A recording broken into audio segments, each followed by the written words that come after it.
Let's see if the microphone sounds better. Can everybody hear me? Yeah? Awesome. Well, as everyone's settling down, I want to welcome you to our 2025 QB Summit. Our theme this year is Charging Through Change. Woo! As you know, real estate changes daily, but so do top realtors. And when I look around the room, I'm amazed with all the amazing top realtors here and qualifying brokers.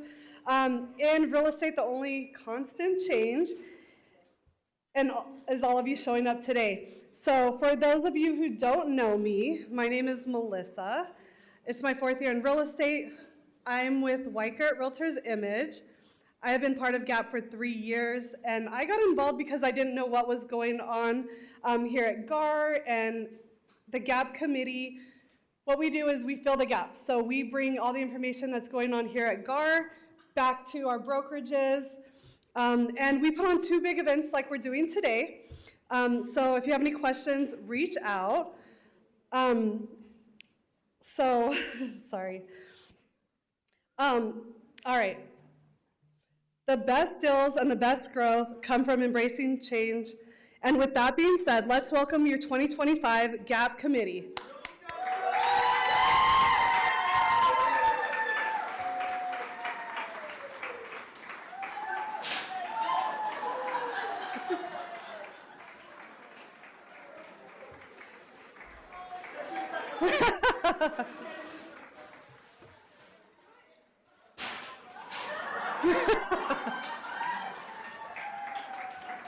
Let's give everyone a round of applause for all the hard work that we put together in making this event.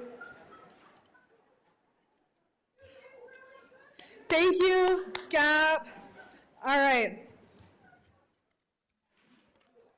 And with that, I want to introduce Shane Tanner. He's a dedicated real estate leader, team builder, and advocate, bringing a disciplined, service-oriented approach from his career as a retired U.S. Air Force First Sergeant. A top 1% producer with 22 million closed in 2024 across 55 transaction sites, he leads a growing team at Keller Williams while actively shaping the industry through leadership at a local and state levels. As an RPAC, Crystal R investor, and real estate advocate, he champions homeownership rights, policy advancements, and agent development. A proud UNM alumni, he combines strategic vision with hands-on mentorship to elevate agent performance and professionalism. His leadership is driven by integrity, excellence, and a commitment to building a stronger, more resilient real estate industry. Let's welcome Shane Tanner.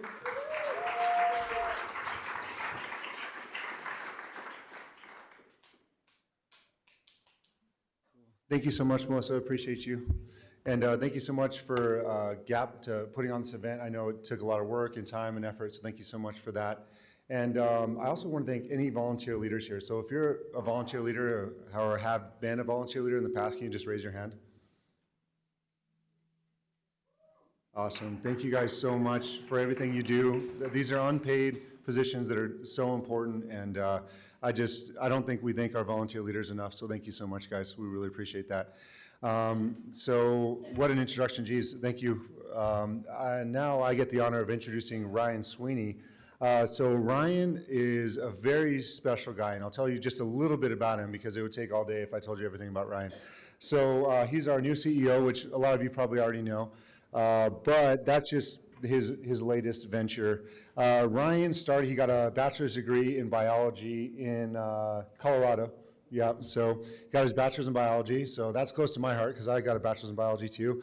But Ryan took it definitely a step further. Ryan was pursuing his PhD, and he was doing cancer research. So that's really an impressive thing. That just goes to show Ryan's level of intelligence. And then he decided to join the family business. So his father was a dedicated realtor, so Ryan decided to do that. And of course, in classic Ryan style, he doesn't do anything without a high level of excellence. So he became Realtor of the Year at both a local level, Realtor of the Year at a state level, and then decided to advance and in his leadership role as the AE or the CEO of his local association, and then went to become the AE or CEO of the state association. So Ryan has been there, done that. He's one of us. He's had his boots on the ground. He's sold a lot of houses, been highly productive, and now he is our highly productive leader and CEO. So thank you so much, Ryan. We appreciate you. Thank you, Shane. And we have a great president this year. I mean, his military background and his leadership are going to help take GAAR to new levels. So give Shane a big thank you.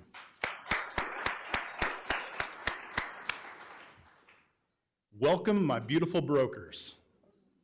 I love this group. And truly a special place in my heart for brokers because of my dad and all he did for me growing up, or to help me grow up, let me get that right. But I just gotta ask you guys, the information you get here today, take back to your teams, take back to your offices, help spread this word because you're gonna get a lot of good information here. And so please do that because if it dies with you, it's no use being here. So take it back, teach your teams, and let us know what we can do better. We're always looking for topics. We're always looking for speakers. We're looking for educators. You know, just let us know how we can be better because the better we can be, the better services you're gonna get. So I don't need to talk long. I'm gonna turn it back over to this amazing GAP team and let them continue this awesome program forward. So thank you so much.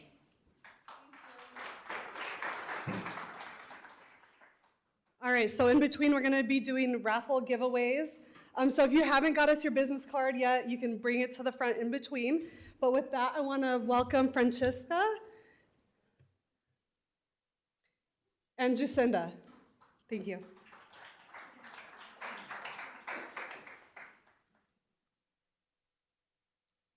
Hi, my name is Francisca Hakes. I am the owner of Cotton Blossom Photography, and I would like to welcome Mr. Richard Jackson to come up real quickly.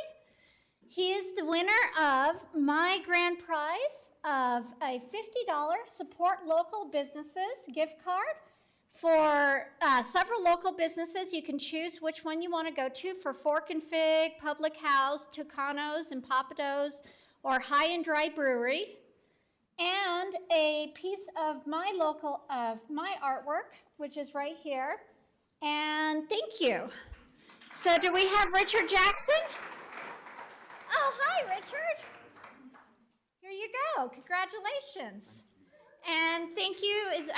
I'm really happy to be a Blue Door sponsor.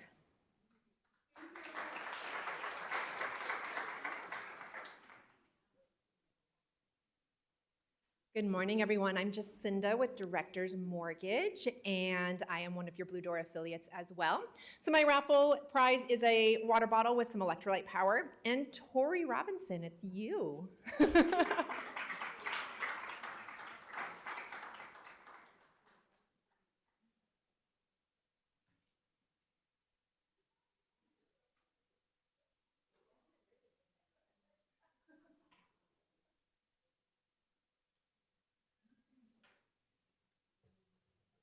Good morning, and thank you for being here.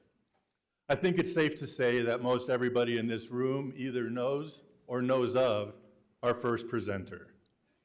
She's a dedicated, passionate member of the Forms Committee.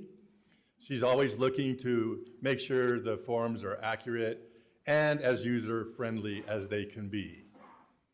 But there might be some information about her that you don't know. Some people call it 2 truths and a lie. But since this room is filled with realtors, I figured that the word lie might make you uncomfortable. So I changed it to 2 disclosures and a line that auto-populated in the wrong space.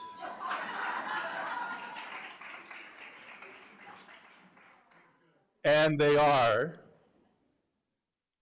I once ditched school to be an extra in a movie. I know 2 famous Rosies, 3 if you count Rosie Harmon. Rosie O'Donnell, who we all know played third base for the Rockford Peaches. Rosie Greer, who was a member of the Los Angeles Rams Fearsome Foursome, also known for his crochet and knitting. And if you know Beverly, you know that the B stands for bowling. I once bowled a 300 game. You want to do a raise of hands, then guess? The first one was I ditched school to be in a movie, an extra in a movie. Anyone think that's the auto-populated line? I know 2 Rosies. I once bowled a 300 game. That's the one that's not true? It doesn't matter. I'll let Beverly tell you. Anyway, please welcome Beverly Hilton.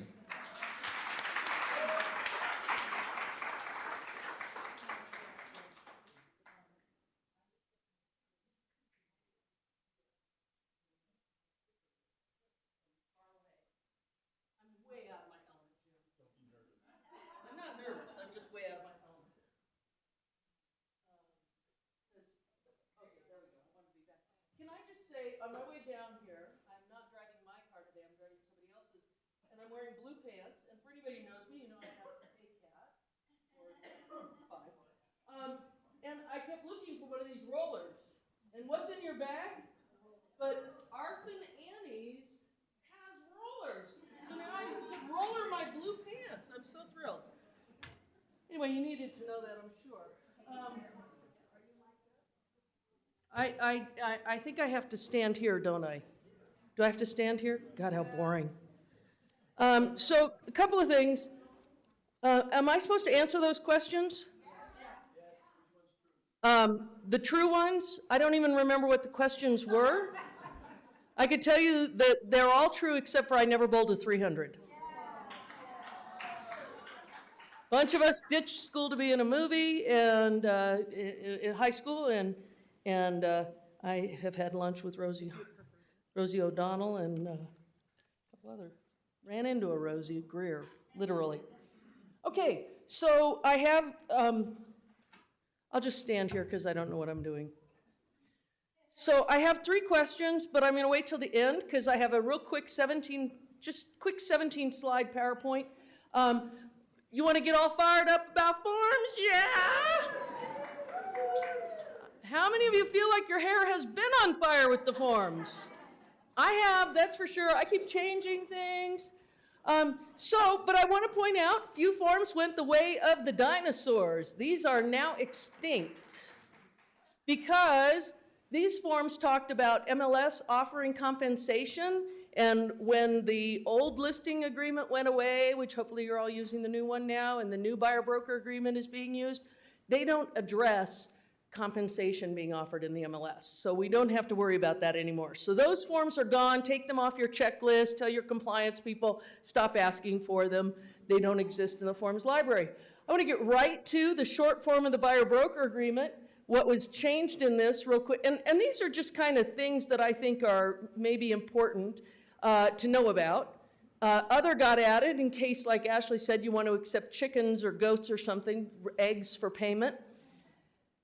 And we added no fee for showing services. So a lot of times people were just putting 000 in the short form because they wanted to let people know they weren't charging for showing services.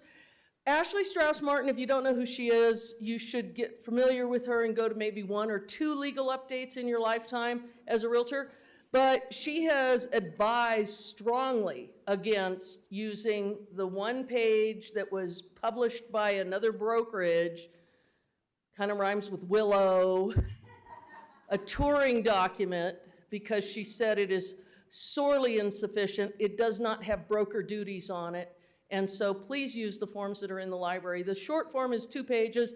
Not only does it have that, but we changed that your compensation credit would not be, that anything, you see, that's why I can't be trusted, that anything you charge, if you do charge for showing services, that it won't be deducted from your total compensation. They can be 2 separate things. Before your bookkeeper would hate you. Like, really, you got $100 for showing property and you're not supposed to get more than 200, and yeah, I got 3, so what am I supposed to do now? Who do we refund? This is brand new. Broker in the short form, brokerage will attempt to collect compensation from your buyer brokerage from the listing broker or the seller. Most listing brokers aren't going to have compensation to share because they're not using the old listing agreement, right? And if you are using the new one and by chance you have a 4660, that's not the listing brokerage paying, that's the seller. So you now have the option here in this.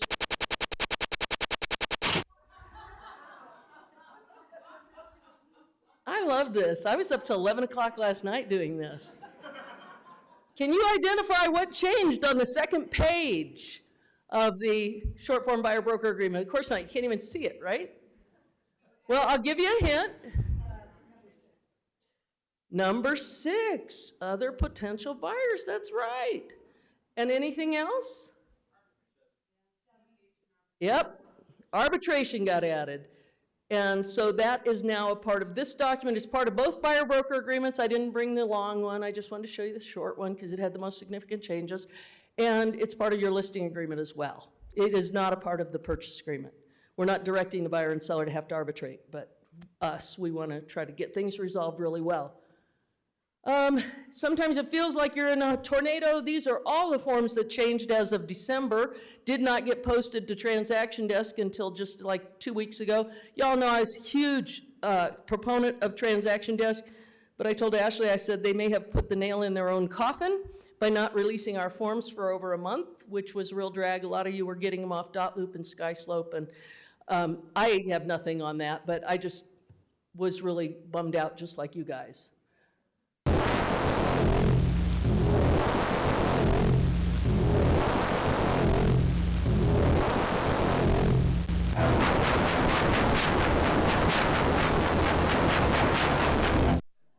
I just love that. This is what I learned to do last night, add sound to my PowerPoint. Will my classes be better as a result of it? No, they won't be, but it was fun. So the reason I played the JAWS is because this is really important. This piece here that I say attention, attention, in addition, is right. My computer's over there and I'm trying to get here and I don't know what I'm doing. Okay, right there, in addition. This is a part of the purchase agreement now. Paragraph 7 is brand new, right? Just added. It pretty much is going to replace your 2301, so you don't need this and 2301 if you're using the new purchase agreement. Here is your buyer broker compensation piece. But if the seller signed a 4660, let's just say you're getting a whole pie, and the seller didn't agree to pay you the whole pie in 4660 prior to writing your offer. He agreed to pay a half a pie in 4660.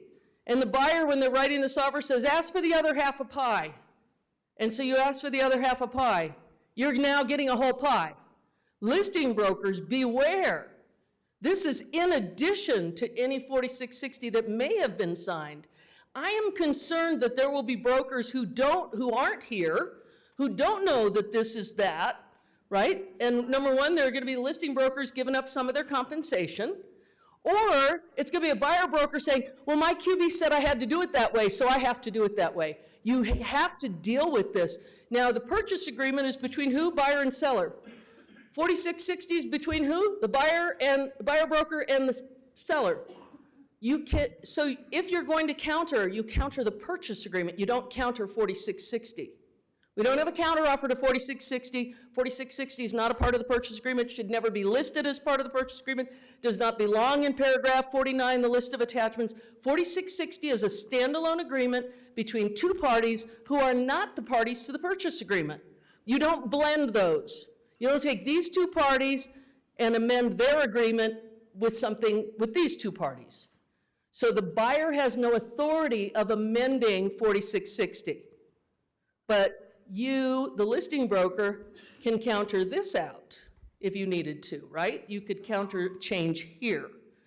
I just don't want to see listing brokers giving up their compensation, so I like to just point that out. I think little things like this, if you're not reading and paying attention, will submarine you. And whose fault's it going to be? Right? Yeah. Well, Alice, boy, there's punitive. I thought I was punitive. No, right? Birds of a feather. I'm right with you. I mean, really, read this stuff. And I have to admit, I am guilty of not reading stuff as well. Stuff changes, people call me, I'm like, no, it says, and then I'm like, yeah, no, it doesn't say that. So we all have that. Okay, I'm going backwards for some reason, and I don't mean to be. What got added here at the top of the page is they are directing you that if you are going to ask for seller concessions, that you actually use Form 2101. You may know what 2101 is? Yeah, Gene does. Seller credit, or price adjustment, seller credit addendum or something like that. Anyway, 2101, I never used it when I wrote an offer. I don't know about you guys, real easy, grab the purchase agreement addendum, not the general addendum. Grab the purchase agreement, 5101, write on it, seller to pay, black of the buyer's closing costs. Easy peasy to do that. When we get to the end of the 17 slides, I will show you why it's a good idea to use 2101. At the bottom it says, do not put brokerage compensation in this grid. So we're not dealing with brokerage compensation here. Oh, and by the way, if you think that it doesn't include New Mexico gross receipts tax in paragraph 7, if I get one more text, phone call, or email, it's right there. There's your gross receipts tax. We're used to seeing it after our dollars or percentages. It's at the beginning of the sentence. So you are going to get gross receipts tax. We can't take questions yet. Sorry, I got to get through this presentation because we've got a very short time. And you've got Kathy Colvin coming up, and she's like national. I'm just local dirt. No, she's local too, but not dirt. Okay, paragraph 22, new language. If you are the listing broker, if you're the buyer broker, important to know that the buyer is not entitled to conduct inspections of the property, and seller is not required to give the buyer inspections. Why? If they waived inspections, or if they failed to make objection. They don't get to just traipse in the property anytime they want to. What's it called? Okay, so 5 of you have been to my my updates on forms. It's trespassing. For the buyer to go on a property they do not own without permission is trespassing. For you to go on property that you don't have permission is trespassing as well. But you guys already knew that. It's the buyers and sellers who don't. We have to educate them. Why? Because we're the trained professionals and they're not. So we have to educate them.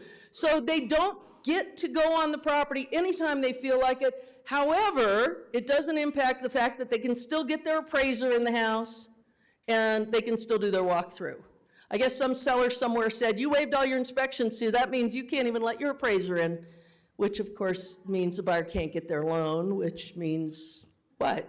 Seller's losing in that situation. If you were that seller's broker, I'm sorry. If you were the one pursuing that route, I'm sorry. Could the seller let the buyer into the property? Absolutely. But they just don't have a right to it.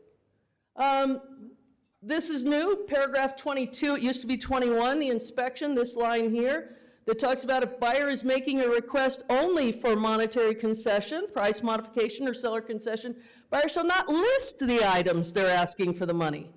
And don't go, well, my seller's going to want to know, because not always. I'll give you an example. Deficiency for which buyer is requesting the monetary concession or a copy of the report or anything else, unless the seller requests it. So my buyer on your $500,000 house wants $1,000 instead of the seller doing repairs, so they ask for $1,000. What's the likelihood you're going to tell the seller, just, this is a good deal, just, you don't want to know what it's for, just agree to it, right? But if it's a $200,000 property and my buyer's asking for $5,000, we might have a conversation about, you want to know what this might be for? I understand that. But you will have to disclose it, and if you don't want to, I will have to disclose it. When are you obligated to disclose to my buyer something that came up on an inspection report of a transaction that terminated? Well, when you're aware of it's a good answer, but that's never what happens. So I call you up, do you have any offers on that property? No. Why did it terminate before? Well, they couldn't reach a resolution. Okay, great. Do you have anything to share with me? Oh, my seller's going to update the seller's disclosure, 1110A. Okay, great. I don't find it in MLS. Oh, he's working on it. Well, I want to write an offer right now. When is my buyer supposed to get that disclosure? Right now.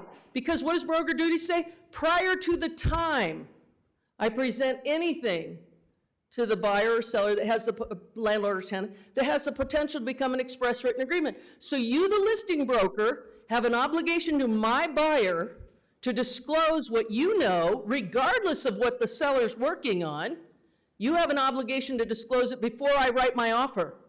Before I write my offer. Can we say it together? Before we write the offer. I cannot tell you how many times that doesn't happen. Has that happened to anybody else in the room besides me?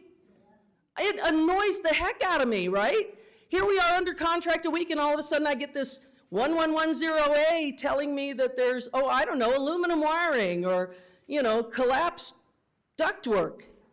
But the listing broker knew about it before my buyer wrote their offer. Would my buyer potentially have written a different offer? Yes. Absolutely. If it would affect what my buyer would pay for that property in their mind or in reality, it should have been disclosed to them before they even wrote the offer. And that is not happening. And if it doesn't happen and my buyer writes the offer, we find out later, I'm not the one who's going to get in trouble because I didn't know the information. You're the one that's going to have to sit in front of the real estate commission and explain why you did not perform your broker duties. So it's not you just tell them you have them, and I did check this not only with Ashley, but with Linda DeVlig here, one of our commissioners. I did check this. So when they say prior to the time I must, perform a set of duties, they don't mean I just tell you, oh, I'll have to disclose to you at some point in the process. It's I have to disclose to you prior to the time you write your offer. So please talk to your ABs about this. I got to tell you, this is not happening. ABs are not doing it. They're saying, well, my seller will get around to it. But your obligation is prior. So that's just really important. And then down here, the buyer has to, provide the seller with a copy of the inspection report if the transaction terminates and the seller asks for it, providing the termination was based on inspections. If it wasn't, if the termination was, I don't know, something else, buyer didn't qualify for their loan, then the seller has no right to those inspection reports. What happens if they do have a right to them and they request them and the buyer doesn't send them? What do? Listing brokers. 2-day notice of default, that's right. They are in default. Thanks, Talia. A lot of people don't want to use it, it's kind of harsh. Okay, this is what I was talking about, paragraph 49 of the purchase agreement. They have added price modification, seller credit addendum, NMAR Form 2101. So now you can use this one if you don't want to put it on a purchase agreement addendum, 5101. But what should never be on here is 4660, right? If you're getting compensated from the listing broker under an old listing agreement, maybe vacant land, you don't list that under the attachments either. Information sheets do not belong here. The MLS sheet does not belong here. MLS number, yeah, none of that belongs here because none of those things are agreements between the buyer and the seller. An info sheet is between you and your client, not you and my client, you and your client, right? Don't ask my client to sign your info sheets. I know, right? If it's a difference between you're not going to get paid, I'll probably send it over to my buyer because I want you to work with me again one day if necessary. But really, info sheets are for your client, not mine. They are not a part of the purchase agreement. You don't want to drag them in. They're not an agreement between the buyer and the seller. And I would go out on a limb and say those info sheets are more there for you and me than for the buyer or seller. Because if you haven't read them, they give you so much information. You know what the first line of the mold, first sentence on the mold? Mold is everywhere. It's a natural part of the Earth's environment. How did I know that? Because I read the form, right? That's all I read, but I read it.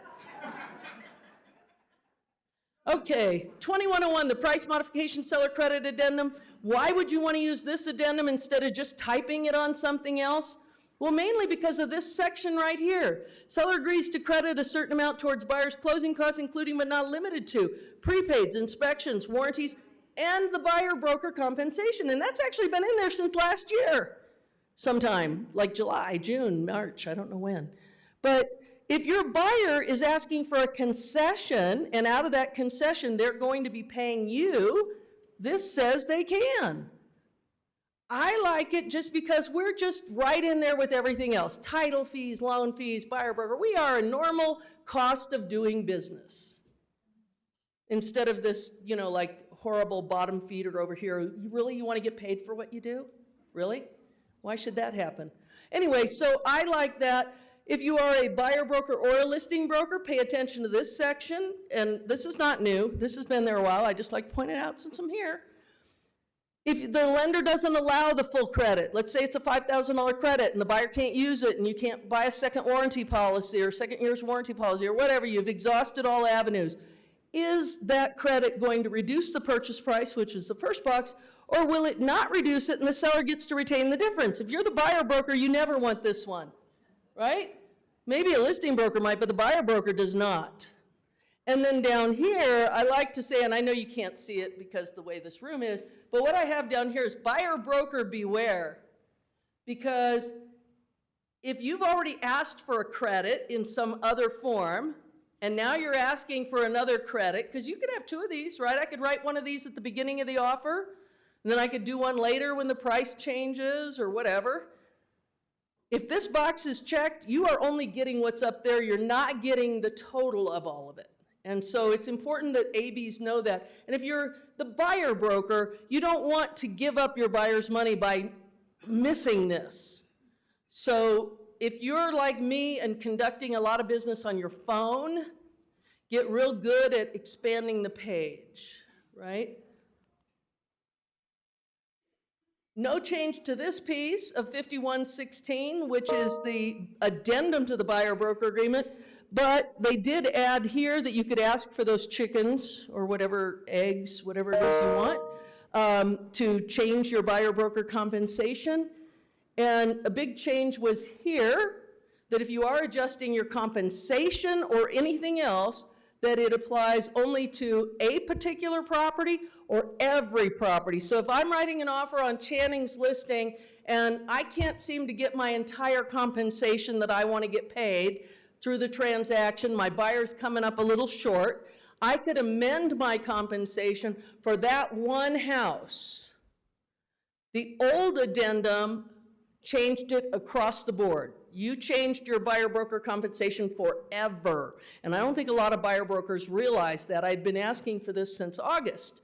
And so it finally is in there that you can just specifically, if they don't buy Channing's listing, if it falls out for some reason, my compensation goes back to what it was, which may be higher or lower, you never know.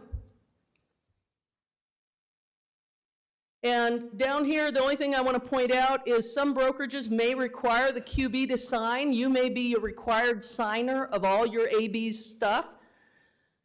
Your AB has the authority to sign on your behalf because they are actually your agent. That is the only real agency established by your independent contractor agreement. All of your ABs are your agents. That's how they can sign buyer broker agreements, listing agreements, whatever else on your behalf, modifications. But you may have a company policy that requires you, the QB, to sign. And so that's why QB is on there, and it says the signature block is to be used in the event the brokerage policy requires a QB to sign, because there is no requirement in the real world. It's only if it's your broker policy. And they're taking away initials. I'm so annoyed by initials winding up on signature pages. It just, I can't even tell you. It was made part of the Forms Committee charter years ago that we would not have signatures and initials on the same page. And yet there they are. We're done. How'd I do? You may have your PowerPoint back. You may have your thing back if you would like. Well, we're going to do some questions. I was hoping I'd get out of this. Okay, I have 3 questions. How do we get the forms translated into Spanish has come up time and time and time again, hasn't it, Kathy? And why is it we don't? There's just no money for it, right? We don't have the translators to pay for them. Look at how often your forms changed last year. I couldn't keep up with them, and they don't pay me. I'm a volunteer, right? And so this may happen one day, forms being in Spanish, but I don't know when that will be. And I don't know if if NMAR has a legal counsel that is proficient in Spanish and can make sure that it was translated properly. Hand in the back.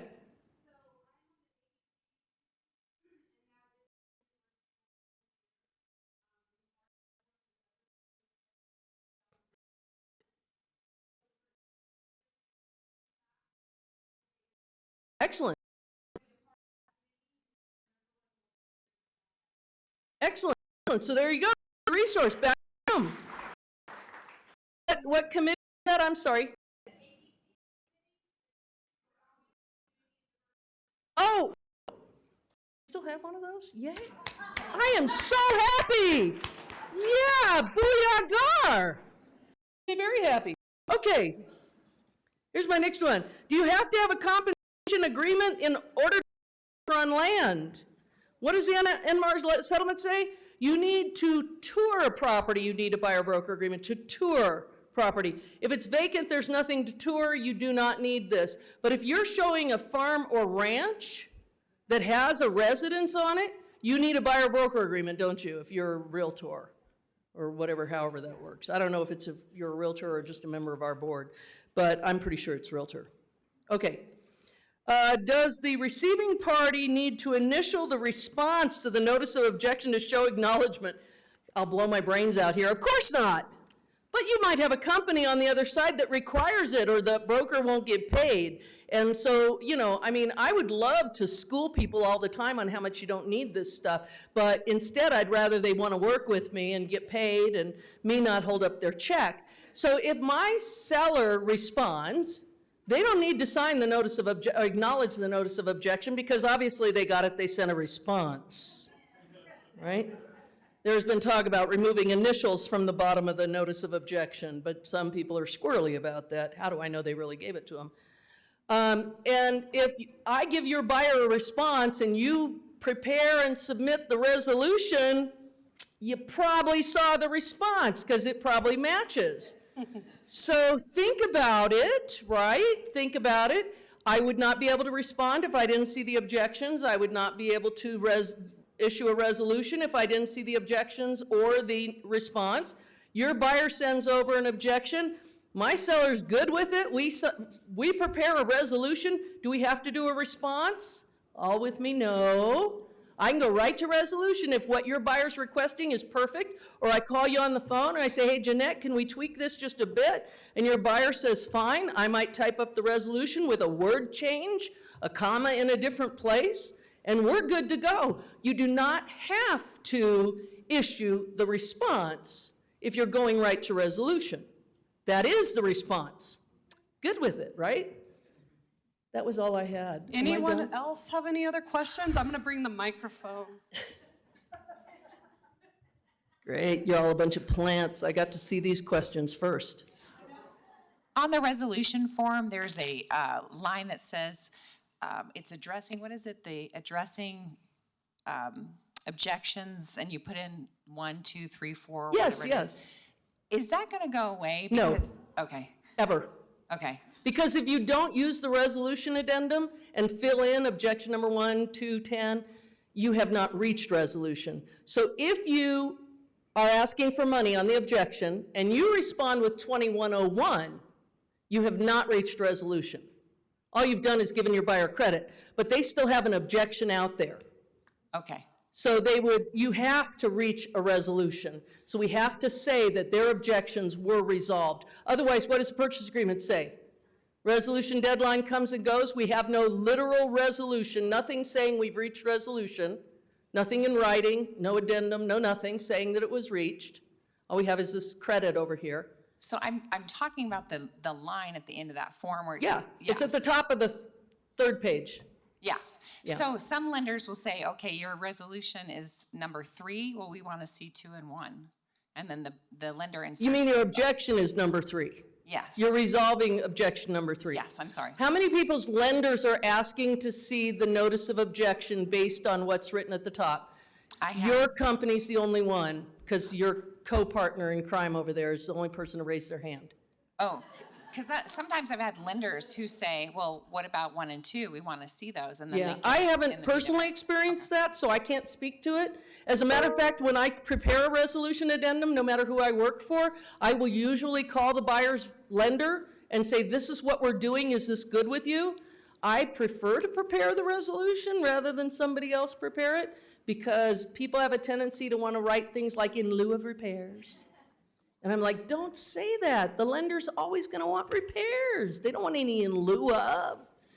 So anyway, so that's just something that I have not in the very beginning when the resolution came out, I did hear about that from certain people. I think maybe a credit union was doing it, I'm not sure, but I haven't heard about it recently, Mellis, so I'm sorry. I don't mean to like poke fun at you and your other person there, but you two, literally, she was the only other person in the room who raised her hand. So I guess it's not a real thing with all lenders. If it's over a certain amount of money for the credit that they're wanting to know what it's for, I could see that. I mean, if I suddenly decided to lose my mind and go into lending, I could see wanting that. Yeah, why are they getting $10,000 all of a sudden on this $150,000 house? That might be a little much. So Beverly, this is the comment. So you have. No, this is questions, Jean. I'm sorry, no Well, comments. it's for the good of the group, I think. So you have a buyer-broker agreement with your buyer, and they see an open door property that they don't need their realtor to show them the property. They can just go and scan the code and get in there. Right. That is concerning about when you were talking about trespassing. Oh, yeah. Well, if Open Door lets them in, they can go in. Of course, your buyer-broker agreement says the long form, that they're obligated to refer all inquiries to you. The short form, by the way, doesn't say that, but there's 17 or 18 paragraphs that are not in the short form, that are in the long form. And so the long form gives a whole list of buyer obligations. The short form does not. It's just like down and dirty, we're gonna get paid. I sell you something, we're gonna get paid here. You're gonna pay me. Somebody's gonna pay me. And so Open Door, though, it is important, and somebody read it, and it may have been Jack Lynch, I can't remember, but somebody read in a class I was in, all the things Open Door does, the minute you open the door with your phone, they get all of your contacts, they read it right off their website, all of their contacts, all of their information, permission to basically just, in my opinion, steal their identity, but I don't know what all's in my phone. I think all of me is there, I'm just a holograph. Right? Star Trek fans, I'm just a holograph. God, good material wasted. One. I was just wondering how, what are the possibilities of adding a line to legal description on every form? Oh, they're actually working on that. You will get Thank that. you. And by the way, I'll just give you a real quick, the vacant land purchase agreement is changing. And so there will be changes to that. There will be much more added on the rights, like mineral rights, water rights. If you don't do vacant land all the time, 17% of all E&O claims over $50,000 since 2017 have been on vacant land. So you might want to get somebody to help you on that and not just wing it because it's only dirt. I hear that from one of my associates. All right, we have another question over here, and then we have time for one more, if anybody else. Thank you. Can you just clarify again the commission for buyer's broker, that if you have a 4660 on top of that with a purchase agreement, you have to pay additional? Is that what I understood? If you're the listing broker and your seller's given me a 4660 to pay a portion of my compensation, and the buyer wants me to ask for the rest of it in the purchase agreement, pay attention to that, because maybe your seller's not willing to pay the whole thing. You would need to counter the purchase agreement, because you can't counter this agreement between the seller and I. Only the seller and I can counter that. Okay. But you can counter the purchase agreement where the buyer asked for more. But if we provide a 4660 and they ask for 3%. Oh, they ask for their total? Yes. Yeah, so I sorry. submit a 4660 for the total of what I'm gonna get paid, my cows and chickens and goats. Right. And the seller's good with it, then I should be putting nothing in paragraph 7. Okay, perfect. That's what I wanted to Yes, clarify. Thank you. yes. And even if the AB says, well, my QB says I have to do this. No, that's wrong. It's in addition. You don't want them paying double. Of course, they can't get more than what's in their buyer broker agreement anyway. And the DOJ doesn't really, according to Ashley, doesn't want things fishy. That's her language, not mine, or their language, not hers. And they don't really want to see buyer broker compensation agreements going upward after you've found out the seller will pay you more. The buyer broker agreement should be for the max you're going to get from all sources. Mark, is it, Did you have a question? was it, oh, nobody Anyone else? That it? All right, well, let's Thank you, thank guys. Beverly. Thank you. Thank you. Whew. All right. Next, we have Lloyd coming up with Auction Addiction. He's got a great raffle for us.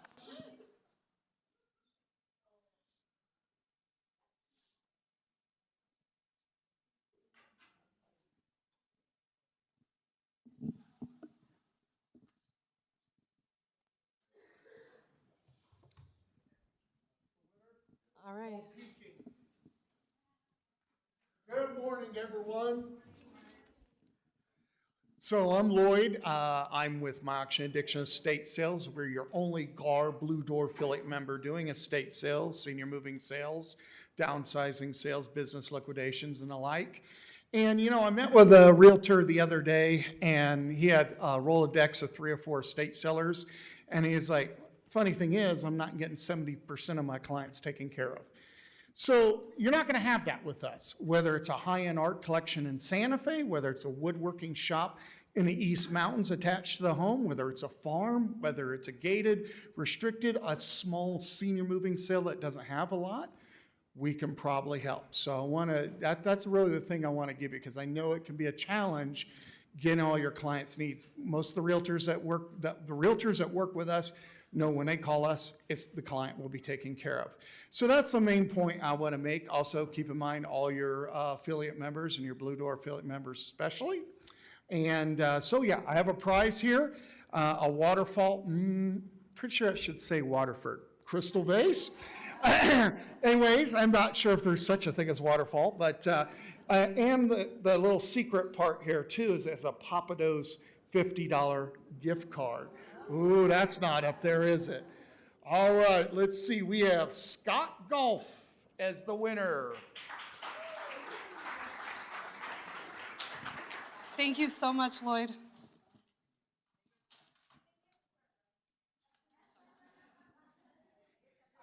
I don't know if he should have won. He was in the back being a bad kid back there.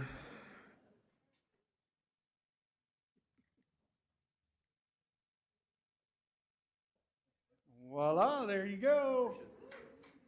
Awesome, awesome. Save pause for photos.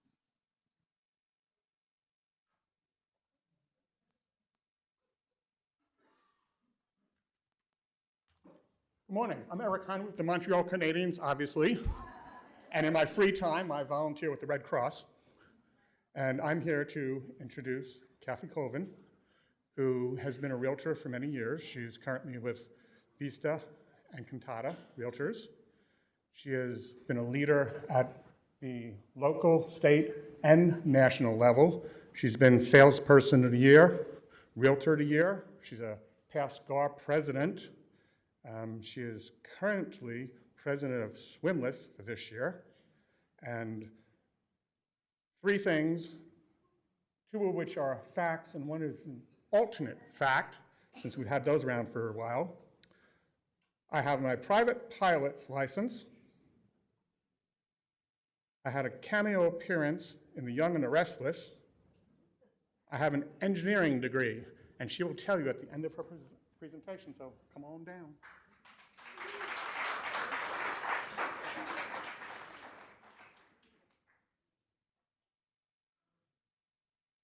Good morning, everyone. How's everybody today? Good? It's Friday, yay. Not that that matters to us. I'm just going to go over some NAR, some information from NAR. I have some slides a little bit later because I asked for Albuquerque-specific numbers from the research department at NAR, and they sent them to me yesterday afternoon. So thank you, Sam, for adding them in at the last minute. Then I'm going to go over some things happening at the State Association at NMAR. And then if you have any MLS questions, that's fine too. So looking at numbers economically, and keep in mind this is from NAR, stats run a little bit behind, so I'll mention that. Existing home sales rose 2.2% in December to a seasonally adjusted annual rate of 4.24 million, the strongest pace since last February. Sales grew 9.3% from 1 year ago, the largest year-over-year gain since June of 2021, which is the peak of the pandemic. The median existing home sales price increased 6% from December 2023 to $404,400, the 18th consecutive month of year-over-year price increases and the biggest year-over-year growth since October of 2022. Albuquerque's median price is $374,908. I'll go over that in a bit. Real estate forecast for 2025. NAR forecasts that mortgage rates will stabilize near 6% in 2025, likely establishing a new normal. At this rate, more buyers are expected to come back to the market, boosting activity, and the association predicts 4.5 million existing home sales in 2025. NAR expects the Federal Reserve to maintain a gradual approach to easing monetary policy in 2025. While concerns about federal deficits and rising public debt, just so you know, I don't know if people watch the news, credit card debt is at an all-time high right now. And that may cap the extent of those rate cuts. Borrowing costs are anticipated to stabilize overall, offering some relief to prospective buyers. The association also predicts that home prices will continue to increase in 2025, but at a much slower pace than compared to previous years. I think we're already seeing that. Increases will likely be around 2%, reaching a $410,700 median existing home price. Obviously, that's nationally.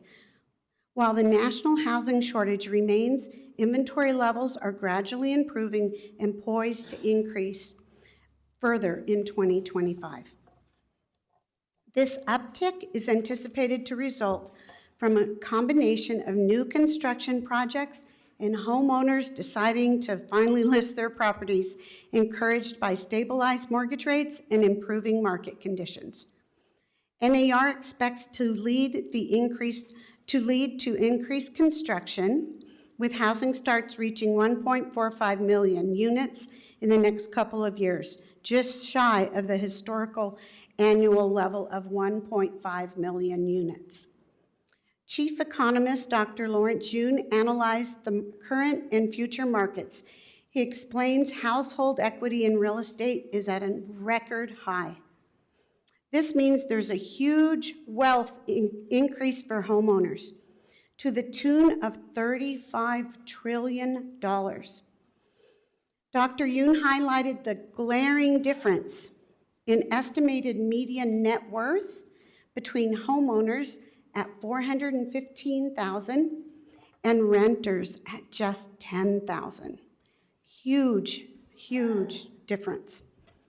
He also highlighted that home ownership rate is much lower among young Americans, and as we know, first-time home buyers are struggling to enter the market. Facts.Realtor remains the current spot for accurate, up-to-date information and related resources to the settlement agreement. The site includes NAR's popular and growing series of one-page consumer guides to help members and consumers navigate the changes. The latest ones are preparing for home ownership. That just came out this week. Escrow and earnest money, pricing your home, preparing to sell your home.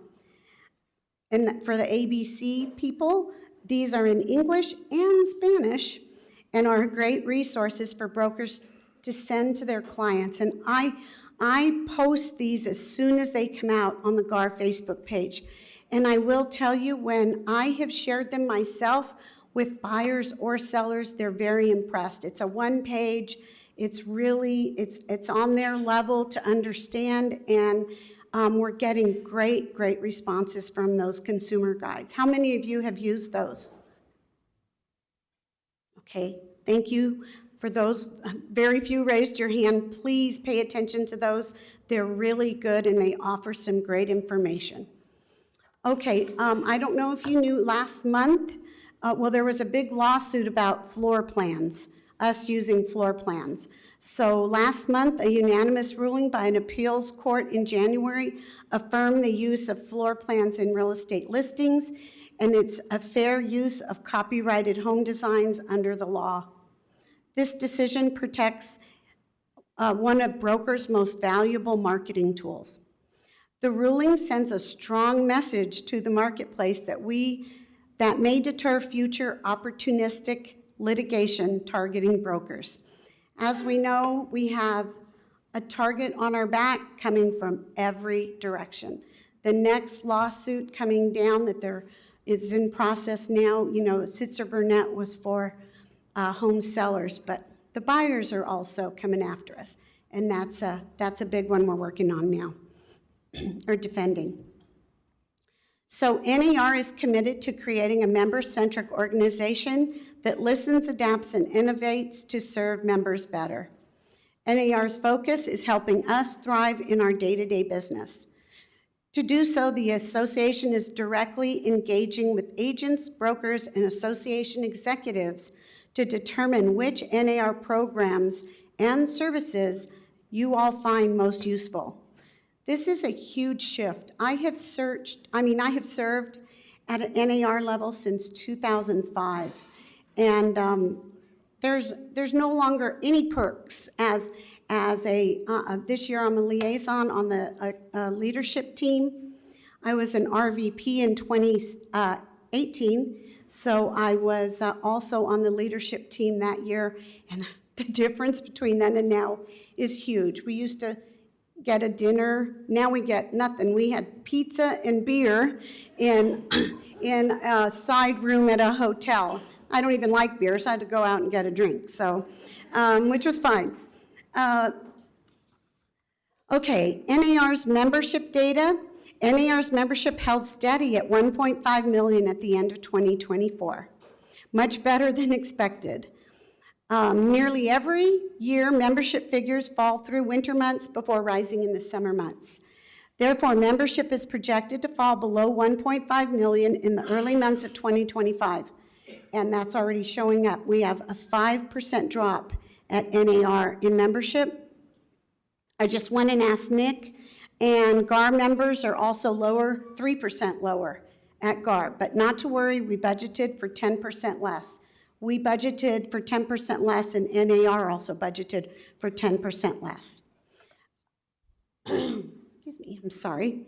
The Realtor Relief Fund, I'm encouraging everybody to consider, this is different from the Realtor Fund here at GAAR. The Realtor Relief Fund provides for natural disasters around the country. We had a 66% increase in requests for money, and they gave $13.9 million last year to those in need. They're in urgent need of support due to the increasing number of disasters. And I would like to ask for you all to consider donating its team RRF 2025 to 71777 or visit the rrf.realtor site. In 2024, Realtor Relief Fund donated to the Ruidoso fires and also to the Roswell floods, as we did here at GAAR. And I encourage you to donate as much as you can afford. Please keep in mind that when there are these natural disasters and you see, like during the Super Bowl or during things where they say, you know, donate to the Red Cross. I'm not bashing the Red Cross, but the Red Cross has a huge overhead. When you donate to the Realtor Relief Fund, 100% of it goes to the victims. So NAR covers the overhead for that fund. So please keep that in mind. Okay, so I have some key findings from the NAR research department that I thought you might find interesting because I found them interesting. So in 2024, according to the Migration Trends Report, thank you.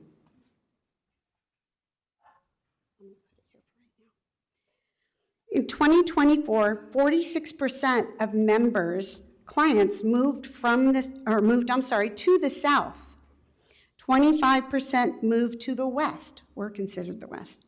18% moved to the Midwest, and 11% moved to the Northeast. Those relocating were driven primarily by the desire to be closer to family and friends. I know a lot of my clients are. They'll move to god-awful places from here to be near the grandkids. They moved for family, that was 30%, and to get more home for the money, that was 21%. This I thought was interesting too. Movers to the south and west were most likely moving from a different state, while movers to the northeast were most likely moving to a different area within the same state. I thought that was interesting. Key findings from the NAR profile of home buyers and sellers. If you all need to subscribe to that, I think it's $29. You can download it, and the information is priceless, and it's really shows your knowledge of what's going on in the marketplace and what's going on with us as realtors. So overall, 83% of buyers were white, and I'm going to go over some of that for Albuquerque specifically here in a minute, up from 81% last year. However, among first-time buyers, 36% are non-white.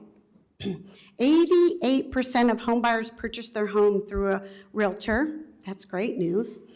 Among all home buyers, 62% are married couples, 20% are single women, and 8% are single men. What's up with the single men? I don't get it. Yeah, they're frightened.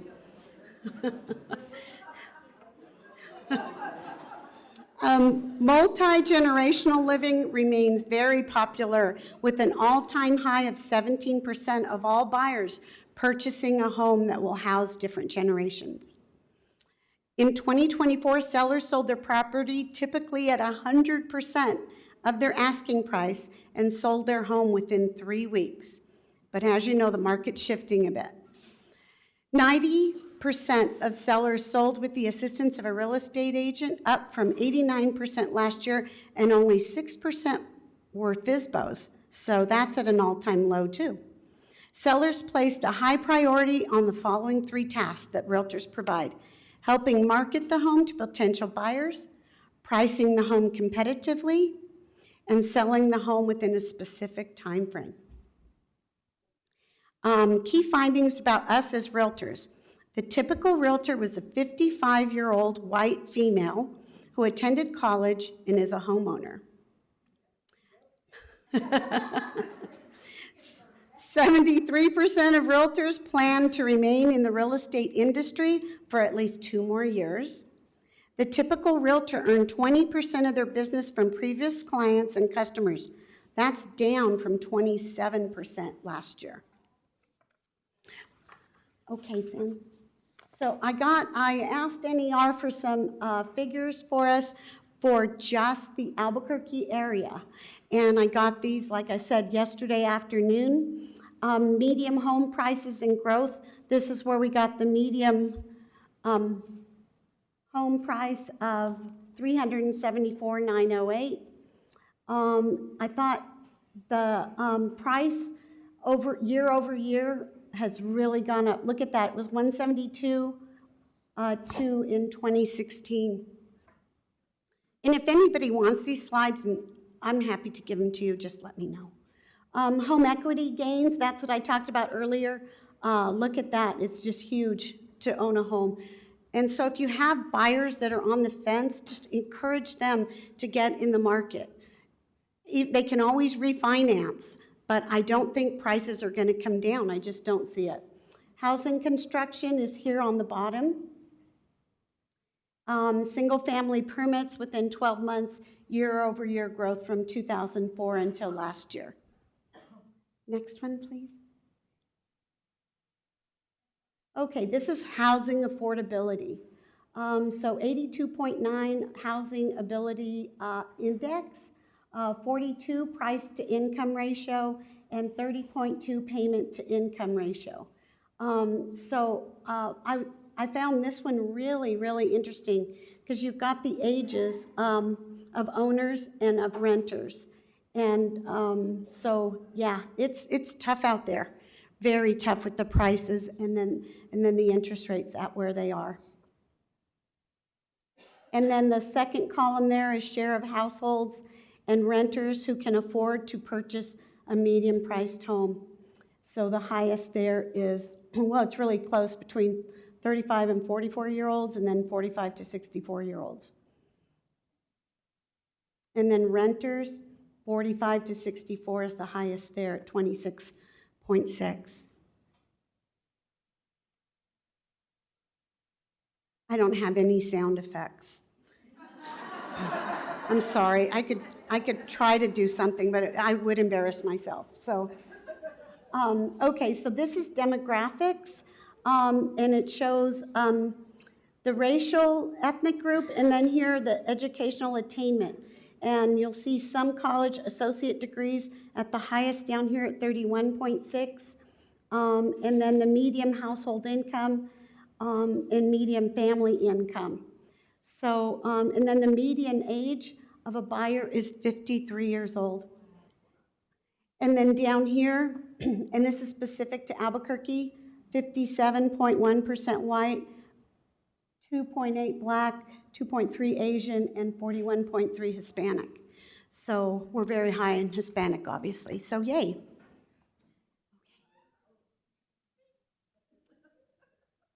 And then the job creation, you can see in 2017 we're at 3,900, went down for the 2 years of COVID that we were pretty well shut in, and then it shot back up. Currently about 5,000. Average weekly earnings also 48,201. And then along here, the GDP 7.4%, job growth 1.2%, wage growth 2.3%, and unemployment rate at 3.7. I think there's one more, is that right?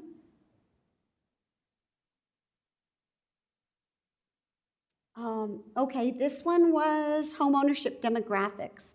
Owners to renters, and so the number of households by tenure, and then home ownership rate by age. Homeowners 59 years old and renters 41 years old.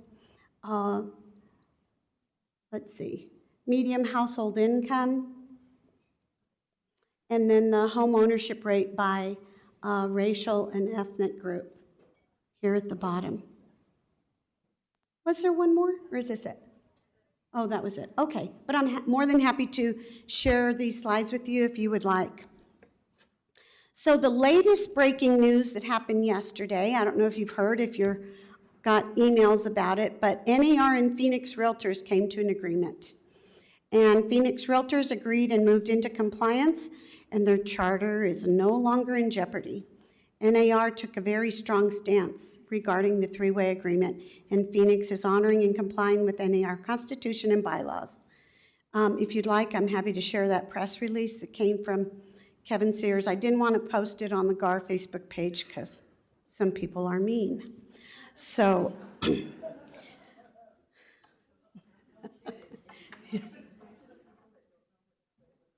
oh, okay, so if you don't know what that was about, Phoenix Realtors said they didn't want to comply with the three-way agreement. And for those of you who don't know what the three-way agreement is you have to, if you join a realtor association, become a realtor, and you pay your dues, you belong to the local, GAAR, to the state, NMAR, and then to NAR. That's the three-way agreement. So you can't just belong to NMAR, you can't just belong to GAAR, and you can't just belong to NAR. So they wanted to separate NAR out and just leave the local.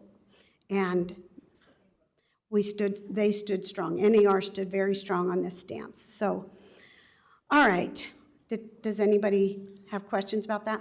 So I do have a microphone. If anybody has any questions, raise your hand. We've got one in the back as well. And let me finish, and then we can have questions at the end. Is that okay? All right. Clear cooperation is still an ongoing discussion, and opinions are very strong supporting it and opposing it. We were told yesterday to expect a response from NAR at the beginning of April on this. Changes at NAR, this is just my personal opinion. This settlement created just a colossal transformation at the national level. Well, how could it not with losing that lawsuit? So as no perks, as you can predict, they are working closely with all entities to identify areas where the budget can be reduced and cutting spending in any areas where the benefits do not justify the dollars spent. We saw that last week with the news that the Realtor magazine is no longer being printed and mailed. We can get it online now, which makes perfect sense. I thought, why are you still even doing this? So like I said, that should have been done years ago. They're listening to members like never before. There's more member outreach than ever. Egos are out the window. Thank goodness, because there was a lot of people with big egos at NAR. Leadership is there to do a job, and they're also letting go of some mid-level staff at NAR. Unfortunately, it took all of this to instill change, but I honestly couldn't be prouder with the changes that they're making now. If you ever have any questions about NAR, please reach out to me. I'm a liaison this year. They are asking me, they ask me weekly. We have meetings every month. They're asking for input from brokers, from people like you that are out on the streets, in the trenches. They want to know what you want, how they can help, and they're very motivated to have the realtor stay in the middle of the transaction. So please reach out to me. If I don't know the answer, I'll get it for you. But especially if you have any input you want me to share, they are listening. Okay, so I also offered to speak about NMAR, and just a few things about that. The new CEO, Rob Wigton, has been at the helm for 2 months and is working with staff to restructure some of the internal duties and responsibilities. He is focusing on improving delivery of programs and services to members statewide. I will tell you, we have nothing to do with the slow service from Transaction Desk or Instanet or Lone Wolf. People don't realize that's all the same company. So anyway, just so you know, and I don't know, I stepped out for a minute to practice my speech in another room, and I don't know if Bev covered that the changes to forms or new forms go out to all the vendors at the same time, on the same day. So if there's a delay, it's at the vendor's end, not NMAR's, okay? Our state president, Dan Coleman's theme is educate, engage, and empower. Again, they're asking if you have any suggestions or improvements that could help the real estate community in New Mexico, that you reach out to NMAR.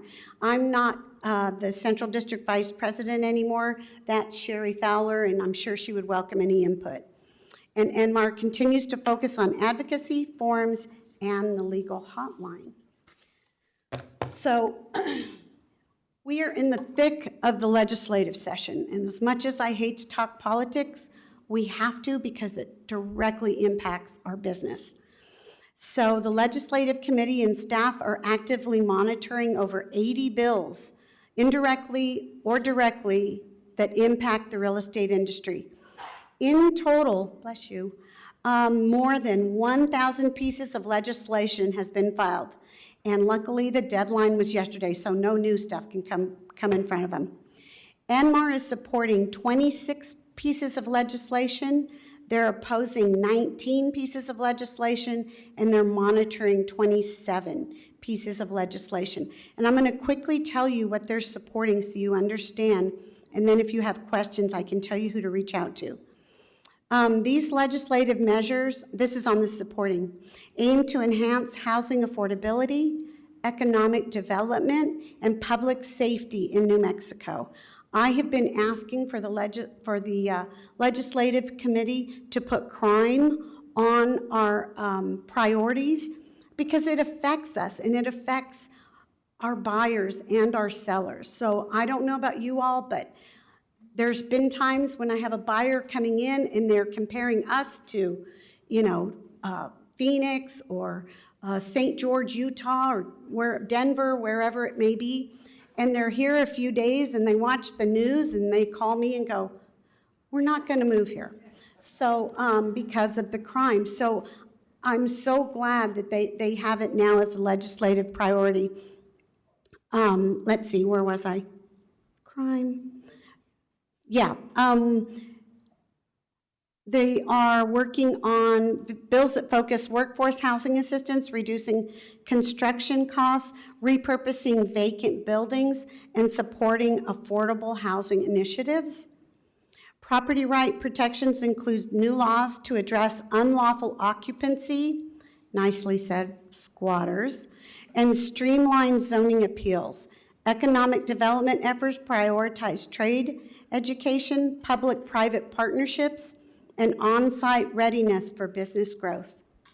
Additional legislation, funds for wildfire preparedness, expanding property tax exemptions for veterans and emergency responders, and strengthening housing stabilization programs for vulnerable populations.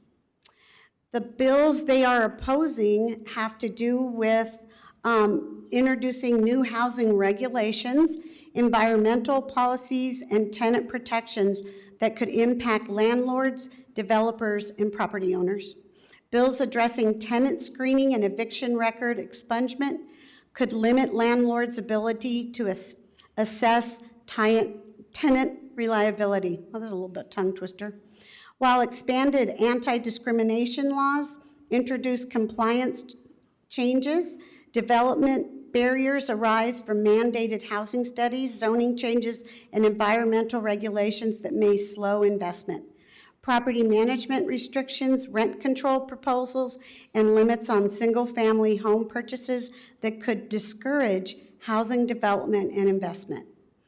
Additionally, legal compliance issues, including all changes to the Unfair Practices Act and restrictive covenant bans, all raise concerns for real estate professionals. Oh, wow, okay. They're monitoring 27 pieces of legislation.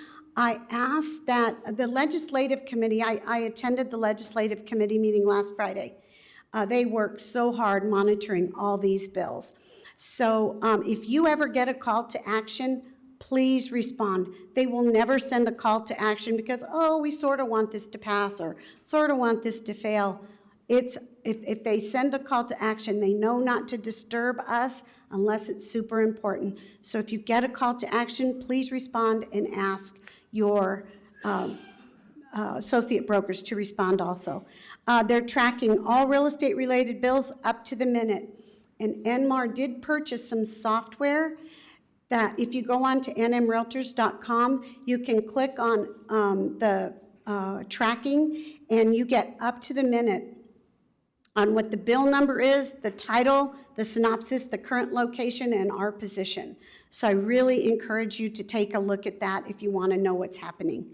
And I know it can be a little bit boring, but it's so important. And testifying, I know Tigo posted yesterday that he had testified up there and was very frustrated, and been there, done that. So anyway, no time for questions? I think do we have like a question? Okay, we'll let Jean take a question. And everything is being recorded, so we can send over all the slides as well. This is not a question, but it's a challenge to all of you qualifying brokers. This is where your RPAC dollars go, and I would encourage all of you to become a major donor. It's $1,000 a year. You can pay it $250 a quarter, but this is important for us and for protection of private property rights. Thank you, Jean. If anybody has any questions, but you don't want to ask in public, I'll be out there. I'm gonna let Alice ask one question, okay, and then sure. we're gonna. Kathy, with regard to Clear Cooperation, Yeah. is there a consensus of brokers whether it should stay or go? No. It depends on if you're a big brokerage, if you're a small brokerage. The big brokerages are hugely vocal.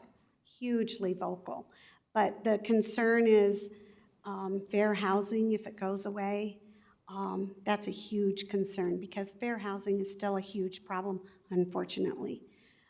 So, yeah, not really, but like I said, the views are very strong for, opposing it or keeping it, so. Anyway, and if you all have anything you want to share about that, please let me know. I'm sorry, I never get a frog in my throat, so. Thank you all so much. Thank you, Kathy. All right, next with the raffle, we have Antoinette with Farmers Insurance. She'll come on up.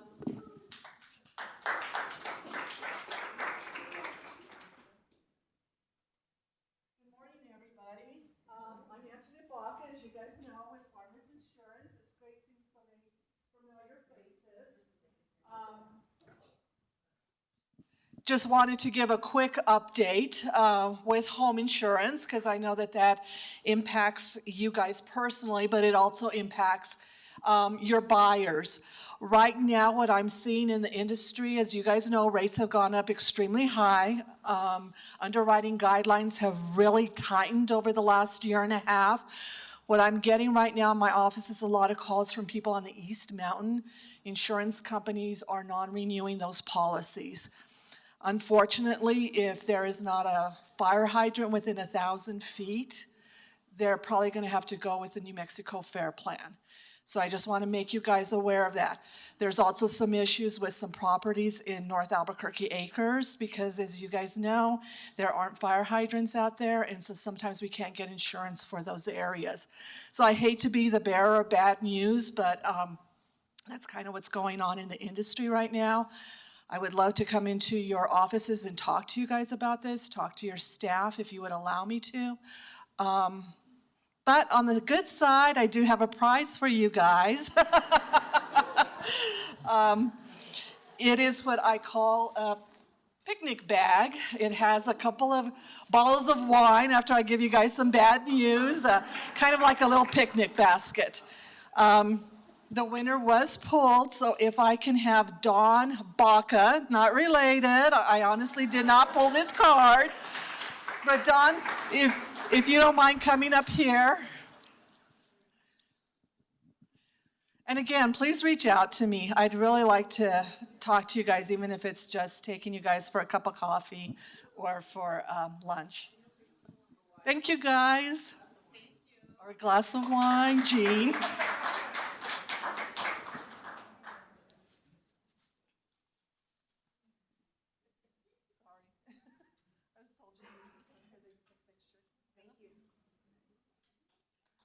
Have a great day, guys.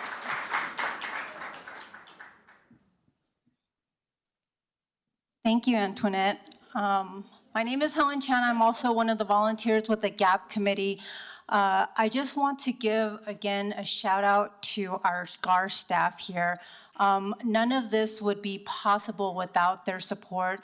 If you haven't met any of them, if you run into them, please tell them thank you. Not only are they supporting us, as employees of GAAR, but all these events that we hold with our committees, they're here. They were helping us set up, they help us break down. They help us in many ways that we don't realize. So if you see them around, please tell them thank you. Earlier, go ahead, I'm sorry. And then I have no door prize to give away, but But there are a couple of tables in the back. One is HS QBA. Another one is ABCD that was mentioned earlier that does, focus on some of the things that Kathy was talking about, as far as fair housing, ABCD committee does look at that. And there was a question about the Spanish forms. Again, if you'd like more information about either of those, please go to the back and there'll be committee members there to talk to you about it. And then next up is Keith, also a volunteer. I'm Keith Powell with Realty One Group Concierge and a very happy member of the GAAR organization. And give the GAAR a really big round of applause. They do a ton of work here. It's my pleasure to introduce our next speaker, Bill McCoy. And for those of you that may be new, Bill is almost a legend in real estate in his own time. Bill McCoy is owner of the Center for Advanced Real Estate Studies. He's been in real estate over 35 years, and that's a lot of vintage, I'll tell you that.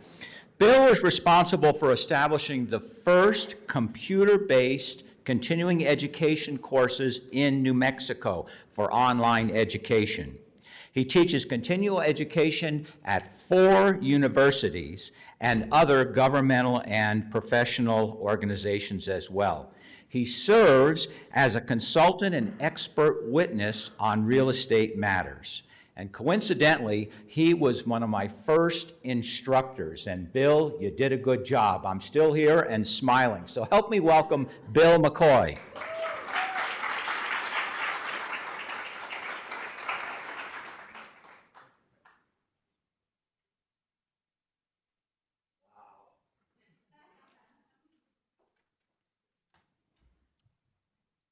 Just let me take it in for a minute.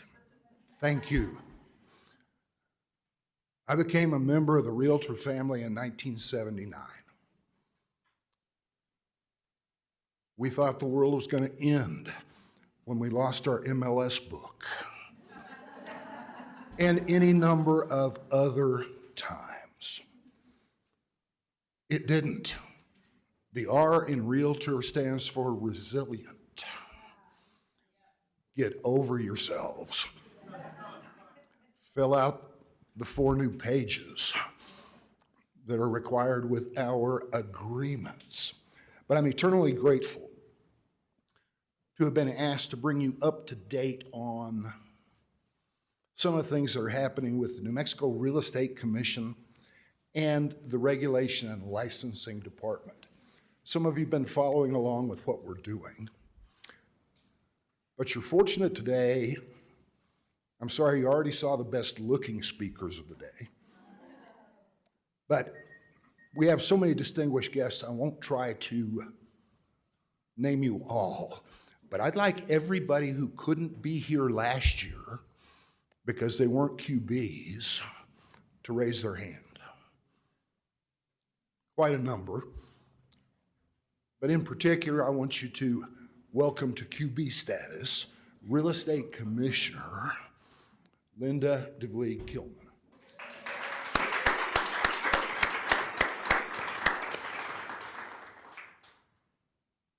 Who has been my partner in crime for about 3 months with trying to rattle the cages at the Regulation and Licensing Department.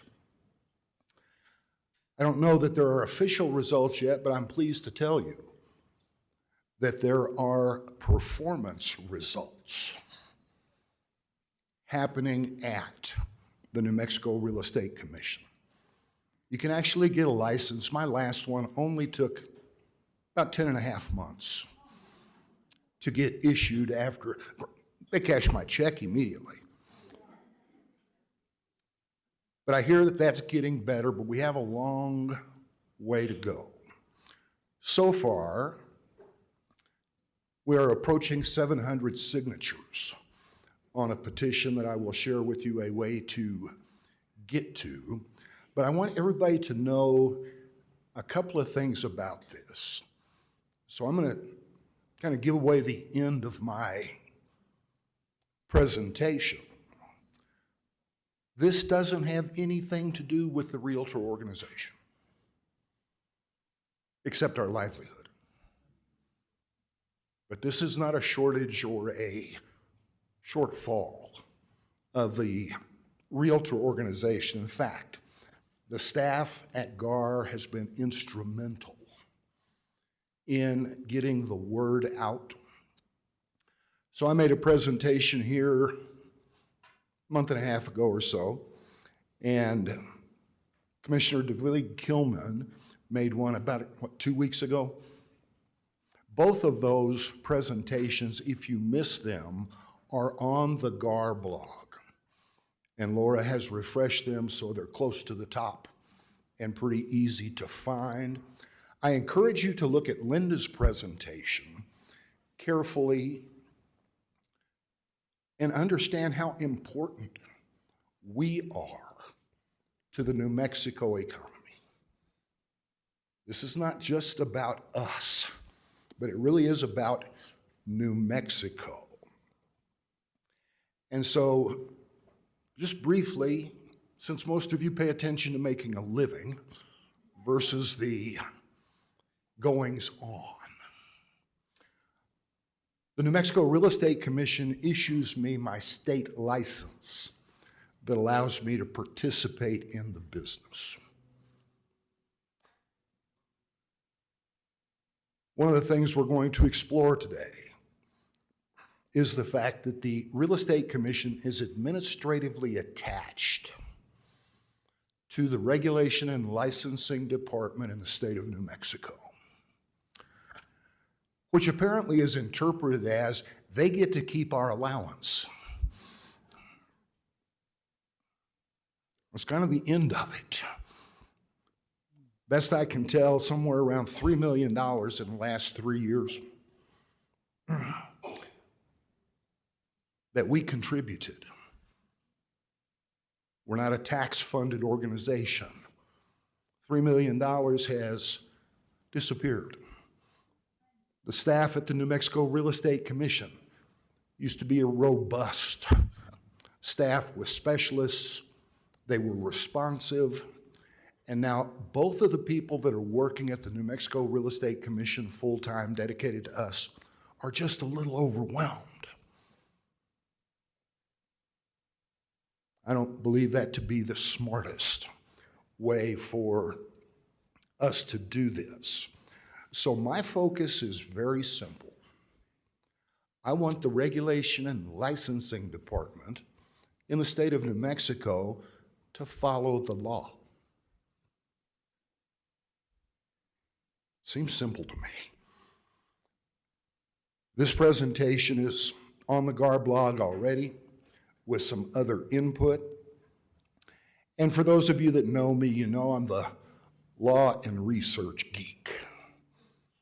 It's the only thing I can share publicly in this bigger group. So, who are they and what are they doing to us?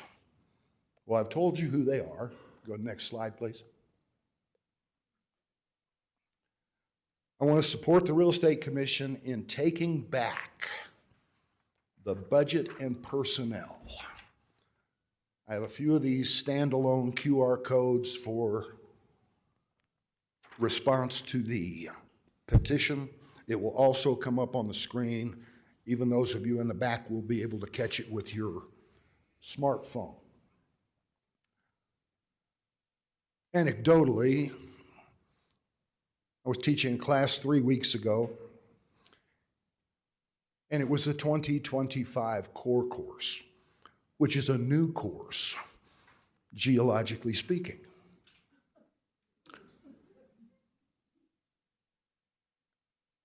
I'm just going to cut to the chase. Here's where we are today.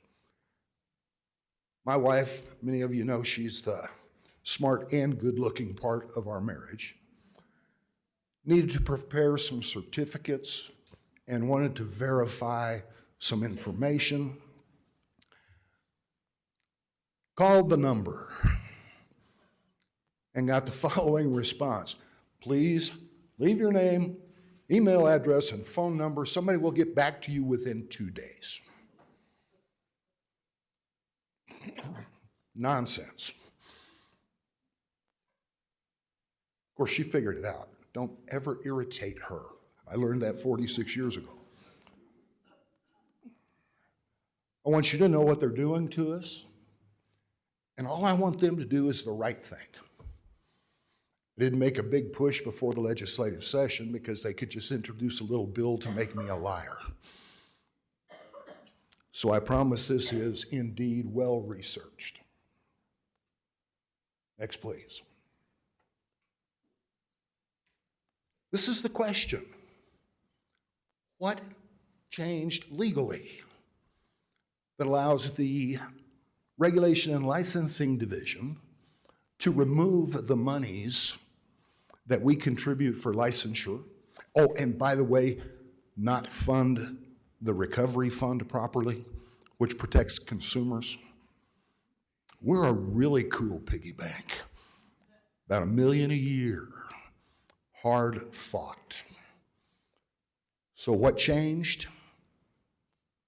As best I can tell until now, nothing. We did have a presentation at the last New Mexico Real Estate Commission by the lead counsel of the Regulation and Licensing Department. I found that to be an absurd presentation until I realized who he worked for.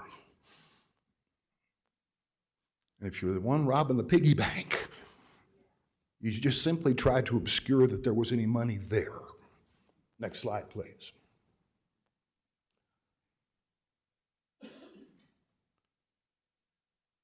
So the Regulation and Licensing Division, I'm sure, has some place in this world. Haven't figured out what it is yet, from my perspective.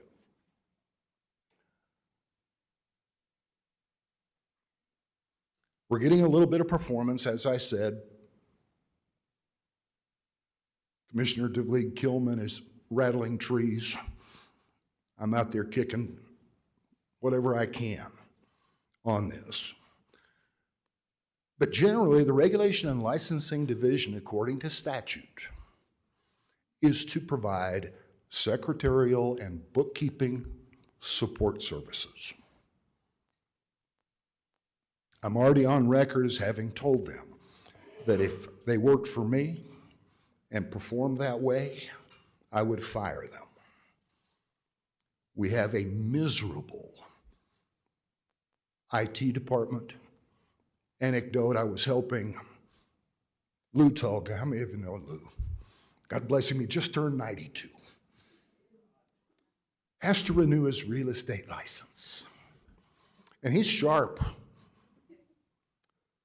Well, he ran into some troubles. He called me.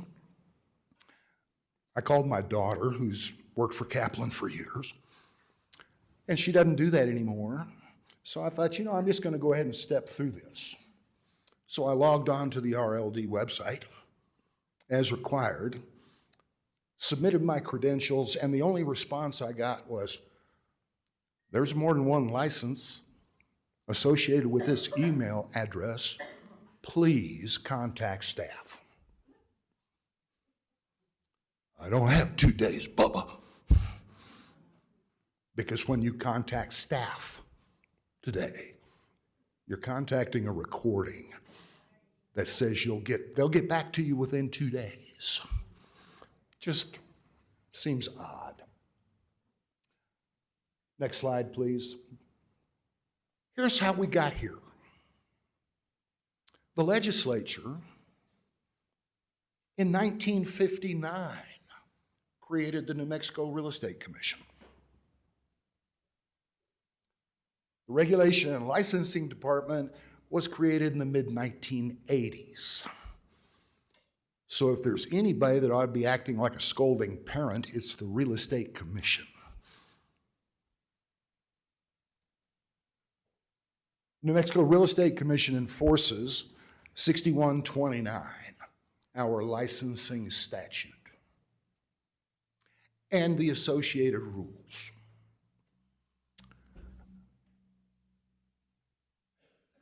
Regulation and Licensing Division, there's the law citation for those of you who would like to read the laws. It is not hard to understand, but in the creation of Regulation and Licensing Department, it was made absolutely clear that the Real Estate Commission fund is to go to the Real Estate Commission. Instead, best we can tell right now, there's no money left in the Real Estate Commission fund. It's been appropriated to the general fund. And last report, our recovery fund had about $120,000 in it, which I find fascinating since the law requires a minimum of $150,000. It used to require a minimum of $250,000, but after the legislature robbed the public, and some of us pointed it out, they reduced the minimum to $150,000 to solve their problem. I wish I could budget like that at my house. Now that house payment's too big, so I'm just gonna make my house payment this much. Whatever it is. But these two laws are still in place, and with Commissioner DeVille Kilman, by the way, I always have to stop because in a different venue I might call her Linda, and the addition of Kilman is really new geologically speaking, so I apologize. We have found Attorney General's opinions only going back to the 1960s that what is going on now is inappropriate. I do have a crazy thought from my perspective. One of the possibilities is for the Real Estate Commission to make a request to RLD for enough money to retain a law firm to sue RLD.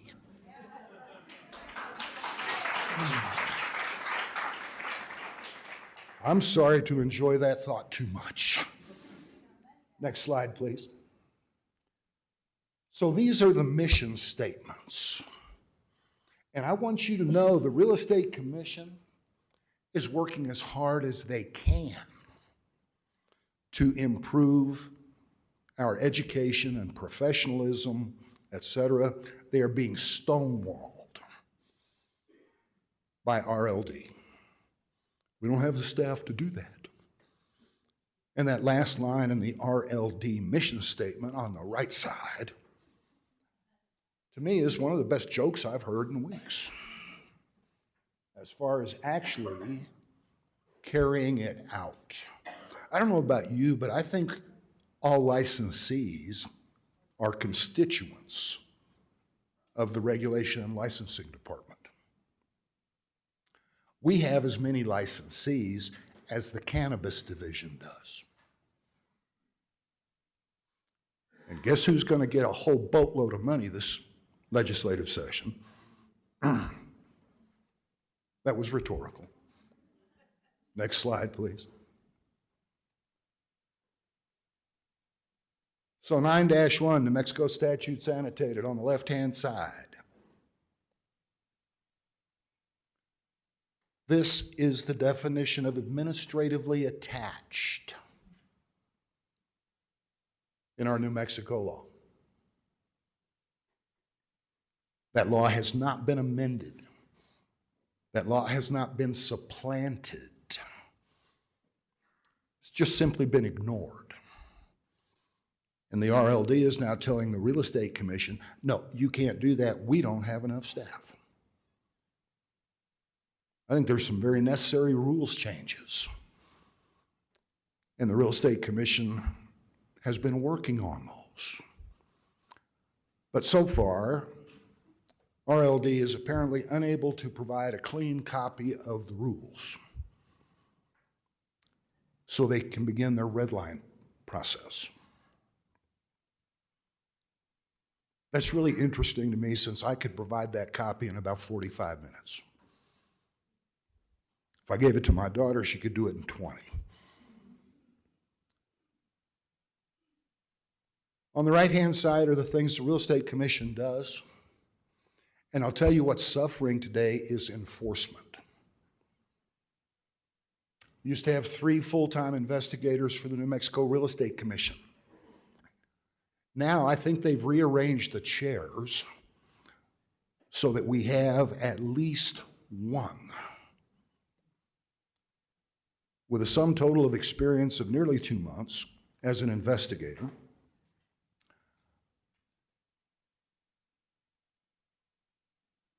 With all due respect for all the people who do the work or don't do the work in this presentation,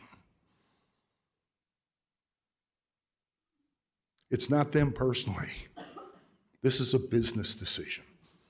In your business, if you needed an accountant, would you go find somebody who knew how to count? Or would you find an accountant? Just asking. Next slide, please. This is very interesting to me. Background, every time somebody signs the petition for the commission, Melissa Salazar gets an email. She has not responded to one of the 667 at last count emails. Not one. Unacceptable. Clay Bailey, who's actually the head of this department, he doesn't have his contact information on the web. That's pretty convenient. Although after the legislative session is out, I'm not sure he understands I'm only 60 minutes away. But here are the other people that you can contact. This is weird because I have some highly placed friends who said, what kind of legislation do we need? I said, we don't need new legislation. We just need to follow what we got. How can we help? I said, heck, I don't know. So what I want you to do, recognize that we're not going to get any ears or eyes until the 20th of next month comes and goes. You'll be able to tell when the legislature's out, the warm wind from the north will quit. But I would like you to contact every legislator, staff member, etc., and ask them for assistance. I think there's only one more slide. Nope, I'm sorry. Here are the real estate commissioners. Linda is president now for the second year. They decided to keep continuity.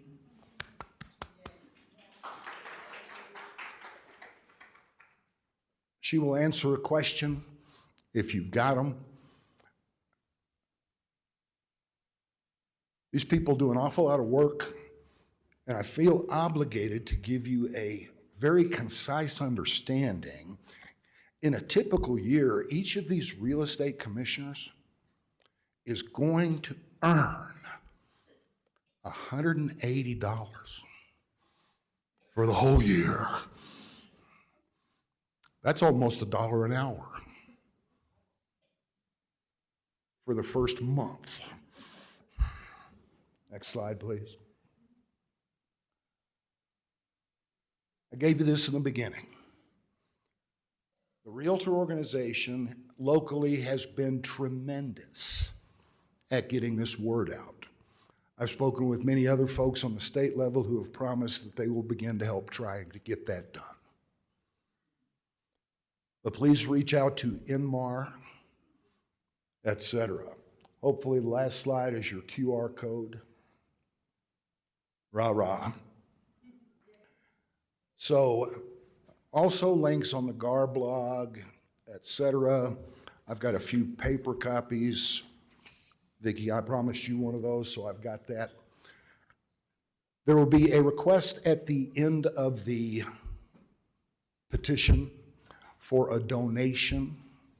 Follow your heart with that. It's not required, but it's not going to the cause. That is for the platform that has been just tremendous in helping me to get nearly 700 of us on board.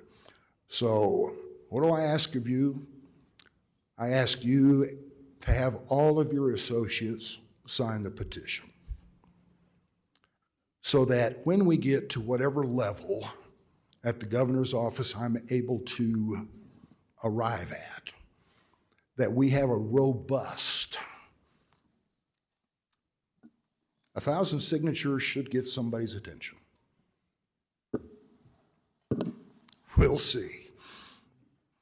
But once again, finishing where I started, I am in awe of this organization, all they do for us, all of the volunteers, And boy, did I feel special this morning when I had a dedicated parking place. That's really cool. They could have sent a chauffeur. If you need any additional information, watch the blog posts. The petition has the wording in it about what we're trying to do. Thank you, thank you. If you disagree with me, don't tell anybody. So happy to see everybody today.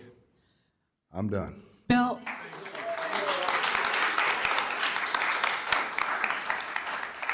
Are you okay with questions if anybody has any?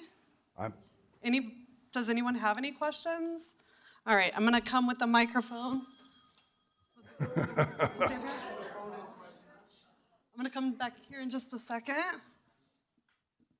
I just had a quick comment for you. I just moved 8 licenses and the commission had them done in less than 24 hours. I'm glad to hear the performance. I couldn't even get them picked up personally. They had them in the mail the very next morning, so they were amazing, the ladies here locally. If the waves we're making are getting the performance part done, I'm thrilled to hear that. Thank you. Thank you. I'm going to do the math and see how much quicker that was than 10 and a half months on my individual license. You're ahead. I'm good. Bill, I'm assuming your message is going out statewide along with the QR code? As best I can get it, yes. I've had no response from NMAR about getting a blast out of them, et cetera. I'm fairly well connected throughout the state, and so I've been working the phones, and I've got Hobbs America on board, Silver City, spoken with folks in Las Cruces, but anybody in the state, licensed or not, can sign the petition, even out of state. So two comments. Number one is I fear that the fast license turnaround, I submitted my renewal and it was when I clicked submit, they said, here's your license. I suspect part of that may be that they're not actually looking at anything. I fear that. So just one note. My second question for you is how unique, when you look at all of these different organizations, you think about cosmetologists or appraisers or contractors, are we unique in having our own commission? What's happening with other industries? Do they also have sort of these mirror organizations and they're trying to do this across all of those different licensing? There are 38 occupations. Most of them have boards or commissions, et cetera. But the key, Channing, is they don't have enough licensees to pay their own bills. Therefore, what our LD is doing is taking our little over $1 million a year, and sharing it to make sure that the body art people are getting their little bit of regulation, et cetera. And I quite frankly might be okay with that if it was allowed under the law. So our LD has, well, the attorney claimed they regulate 500,000 people in New Mexico. That number has to have a catch somewhere, because that means 1 in 4 people in the state are regulated by our LD. There's only 2 million of us. Now I have 4 licenses, so maybe that's part of where the thought is. But nobody else has any money to rob, Jenny. We do. And our law says it belongs to our industry to help the Real Estate Commission protect the public.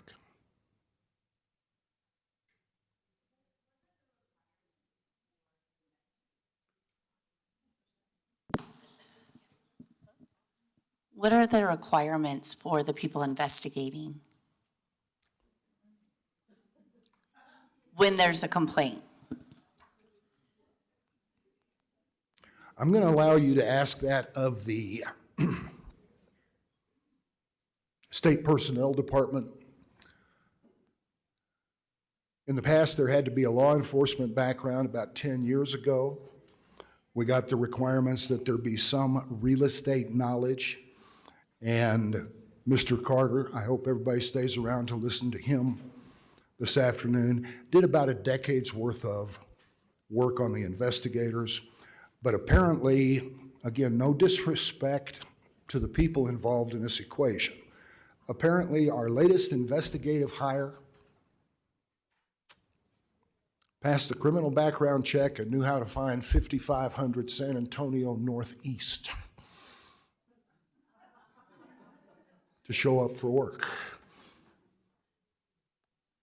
It's a very important question, and that may be the crux of the investigative part of this challenge. We're not getting a fair shake.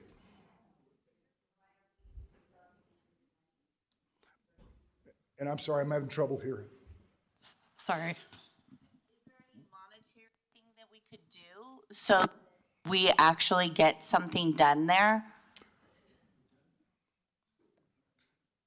It is possible to sue the state regulation and licensing department.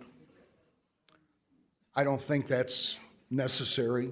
I'm very hopeful with some of the conversations I've had that if we point out properly that the emperor has no clothes, perhaps there is a reason before the gubernatorial election not to have this scandal spread very wide. By the way, I will find out if that will help. All right, I'm going to bring this, and then we've got one more question afterwards. Just a reminder why we need the mic is that this is also being recorded, and even though, unlike me, that doesn't have a voice that carries, we need for the entire room to be able to hear this. So if you do have a question or comment, please wait for the mic. Thank you.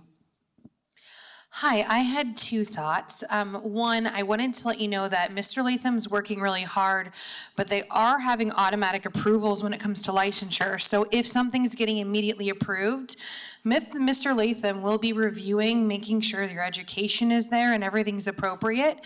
So you might get an email after your approval saying you're not quite approved, you still need X or Y. So be mindful of that with your associates. Again, he's a one-man juggernaut, and bless his heart, he's working his tail off for us over there. And he's, if you haven't gotten to know him, please say thank you, because he's an amazing advocate for who we are, used to be a licensee, understands our life as well. Scott Latham, Mr. Latham. Second comment, and I don't know how this is gonna go over, so I apologize, Mr. McCoy, if this puts you in a bad spot. Has there been any discussion about decoupling from the RLD, as in the Racing Commission did, the Gaming Commission did? There's history of decoupling, and those are now standalone commissions that manage their own monies, their own funds, and have it done themselves. I think that's, in my opinion, the appropriate next step, but I don't want to put the cart before the horse. And Jen, thank you very much. In reverse order, that's exactly the solution to the problem, is to amend 612914, uncouple from the Regulation and Licensing Department. I was warned that in this long session, this would not even be heard. So, assuming I make it that far, once this legislative session is over, I have the backing of several legislators to sponsor a bill to amend 612914.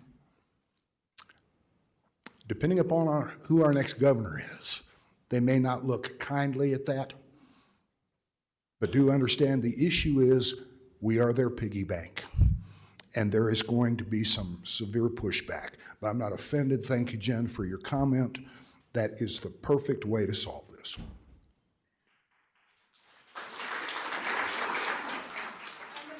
Thank you. One more question, if that's Of course, Carol. Hello. Okay.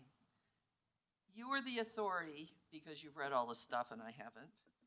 But I want to know I okay? I think you just turned me, no, okay. I want to know who decides what our dues are for renewing our license? Who decides that amount? I love that. The Real Estate Commission is allowed to set fees within our statute. Why has your license renewal been $90 a year for the last decade? Because it is a maximum of $90 a year in the New Mexico statute. Okay, what would happen? I mean, they're taking our money and using it other places, right? Right? What would happen if we reduced the amount of money that was being taken in? Then the I mean, we're argument, not getting the use of it anyhow, so. right, then the argument that we are self-sustaining goes away. But we could be self-sustaining with $45 a year, No, we could not. but we don't have any employees, so. Well, we could continue the same level of service with 4 minimum wage people who can't get the job done. Otherwise, the New Mexico Real Estate Commission budget is right at $1 million per year. We bring in right at $1 million per year, but that $1 million is fully staffed. And we are not fully staffed. Okay, I just wondered if we could play with the money some more. I think that's called extortion. I love it, but it won't work. No, that was theft. Forgive me. Sorry. Thank you for all of your attention. Thank you for the support. Thank you, Bill. Thank you. All right, you ready for another raffle? All right, we've got Jeff with Popalock. Hi guys. So some of you already know me, some of you already know our company. I'm Jeff, I'm with Popalock of Albuquerque, your trusted local locksmith. We're gonna go ahead and do the raffle first and then I'll do a little spiel before I get out of your hair. I am giving away, or at least we're giving away on behalf of Marta Maldonado, a little gift basket. Including a gift card. It's got the C on the C that's coming up this later next year, with a little coffee and a little coffee mug as well. So that is going to go to, and forgive me if I'm pronouncing this wrong, Leticia Beos. Okay. I'll set that aside and let you guys grab that. Again, some of you probably already know me as a home inspector, so it was interesting hearing some of the New Mexico RLD woes that are going on, considering you guys helped us pass home inspector licensing a little while back. So I personally, and I'm sure the inspector community appreciates that, you know, it's interesting to see how much you guys have the power to put something forward that needs to be done and is good for our community as well as the industry as a whole. So as far as Popalock goes, we do residential, commercial, and automotive locksmithing. And in fact, we are poised to do pretty much almost everything in automotive locksmithing nowadays. Sorry. We just invested in hardware as well as new software to do brand new vehicles. In fact, the other day just did a brand new 25 Ram 1500. So if you've talked to us before and we told you we couldn't do your vehicle, make a duplicate key, or even originate keys when all keys are lost, that is something that we can do now. So something to keep in mind. I'm happy to keep doing the listings and homes that have just been sold. Happy to rekey properties and whatnot as well. But you know, we've got plenty more than just residential. So hit us up. I'll be at a table outside for a little while longer. But thank you guys for your time and enjoy the class. All right, awesome. So be sure to visit all of our affiliates out there and in the back of the room. Monica Lopez is also doing her own door prize if you give her business cards. So lunch is ready. We're gonna ask that everybody lines up in the back of the room, and then right before the C's start, everybody is gonna have to sign in towards the door by where the affiliates are, right? And then you're gonna have to make sure you stay and sign out before it's over as well. Before we all Helen's got one more thing. I know, it's one more thing. Please, the area, before you guys leave the room, when you guys are signing for CE, the traffic is going to be really tight up there. So follow the directions. It is a one-way sign-up line, so we can get all of you signed in to get credit for this course. So please follow the directional. Thank you. Oh.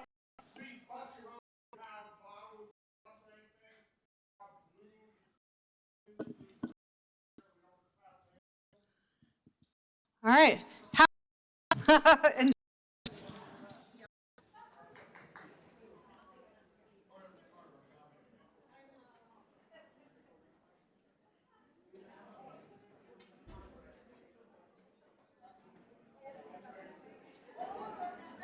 the menu is up on the board too if you're wondering what we're having. We have different option choices to keep the line moving. You can see what we are serving